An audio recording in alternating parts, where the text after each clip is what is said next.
दोस्तों आज की इस वीडियो में हम कवर करेंगे द इंचैंटेड पूल। ये आपके यूपी बोर्ड के क्लास 10 के सिलेबस में है, तो हम इसे स्टार्ट करेंगे। उससे पहले मैं आपको बता दूं कि मैं आपके यूपी बोर्ड के क्लास 10 के सिलेबस को पूरा कंप्लीट कर रहा हूं और अब तक मैंने बहुत सारे चैप्टर के ऊपर वीडियोस बना रखे हैं। अगर आपने उन सभी चैप्टर के वीडियोस को नहीं देखा तो ऊपर एक आई बटन होगा, आप उसमें क्लिक करें और सभी चैप्टर के वीडियोज़ को देख लें।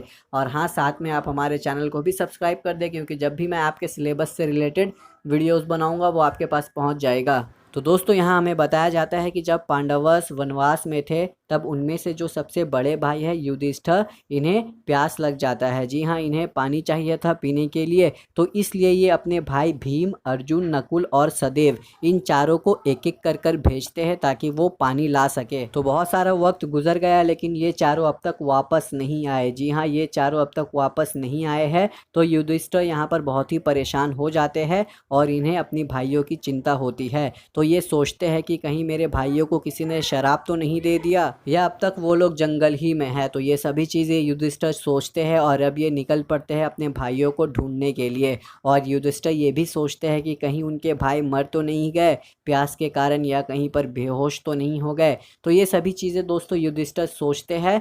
अब युधिष्ठिर यहाँ से निकल जाते हैं अपने भाइयों को ढूंढने के लिए। ये बिल्कुल उन्हीं रास्तों पर जाते हैं जहाँ जहाँ इनके भाई गए थे।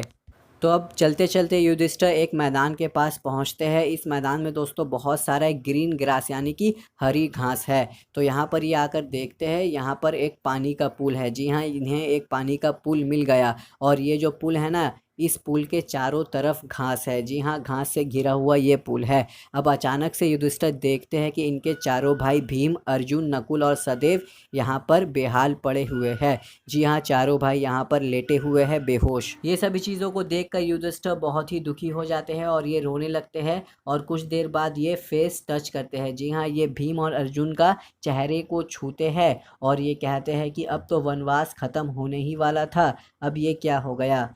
तो जैसा कि मैंने आपको बताया युधिष्ठिर बहुत ही प्यासे थे, तो अब ये सोचते हैं कि क्यों ना मैं पुल से थोड़ा सा पानी पी लूँ। तो जैसे ही ये आगे जाते हैं पानी पीने के लिए, एक बहुत ही तेज़ और बहुत ही ज़ोर आवाज़ आने लगती है।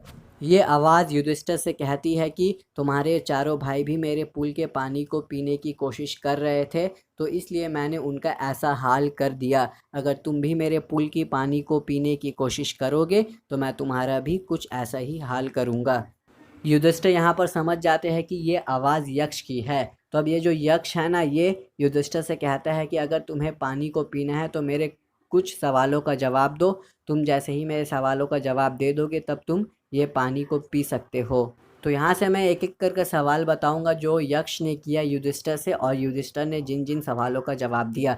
तो उनमें से दोस्तों सबसे पहला सवाल था, संकट में मनुष्य को कौन बचाता है। तो यहाँ पर युधिष्ठिर बहुत ही अच्छा और बहुत ही सही जवाब देते हैं, साहस। अब दूसरा सवाल होता है, किस विज्ञान को पढ़कर मनुष्य ज्ञानी हो सकता है। तो यहाँ पर युधिष्ठिर कहते हैं कि महान विद्वानों की संगति से।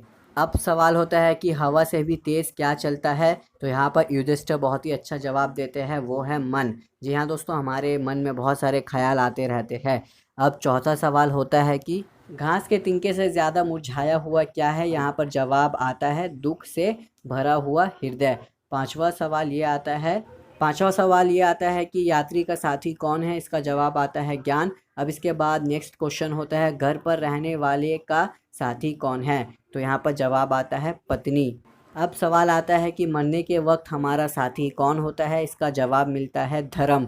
सबसे विशाल बर्तन क्या है। इसका जवाब आता है पृथ्वी। अब सवाल होता है प्रसन्नता क्या है। तो इसका जवाब युधिष्ठिर देते हैं कि अच्छे आचरण का परिणाम। अब यहाँ पर बहुत ही अच्छे अच्छे सवाल होते हैं। उनमें से पहला सवाल है, किसे त्यागने से मनुष्य को हर किसी का स्नेह मिलता है। इसका जवाब देते हैं युधिष्ठिर, अभिमान।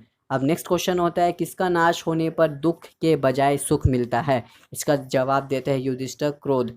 अब इसके बाद दोस्तों सवाल होता है, अच्छा एक और बात मैं आपको बता दूं कि ये सभी सवालों को आप कॉपी में लिखें और सभी के आंसर को भी पढ़ें। वो क्या है जिसे त्यागने से मनुष्य धनवान बनता है। तो इसका जवाब देते हैं युधिष्ठिर, लालच। अब नेक्स्ट सवाल होता है, कोई सच्चा ब्राह्मण कैसे बनता है। तो इसका जवाब देते हैं, जन्म का ज्ञान किसी को भी नहीं बनाती सच्चा ब्राह्मण। अगर तुम्हें सच्चा ब्राह्मण बनना है तो इसके लिए तुम्हें अच्छा आचरण करना होगा। नेक्स्ट क्वेश्चन, संसार का सबसे बड़ा आश्चर्य क्या है? इसका जवाब दिया जाता है प्रतिदिन बहुत लोगों की मृत्यु होती है, लेकिन तब भी लोग सोचते हैं कि वो शायद नहीं मरेंगे। जी हाँ, जो मर गए तो मर गए, लेकिन जो ज़िंदा है वो सोचते हैं अरे मैं अभी नहीं मरूंगा। तो दोस्तों अब यहाँ पर जो यक्ष थे इनका पूरा सवाल ख़त्म होता है और ये बहुत ही खुश हो जाते हैं क्योंकि युधिष्ठिर ने सभी सवालों का बहुत ही अच्छे से जवाब दिया।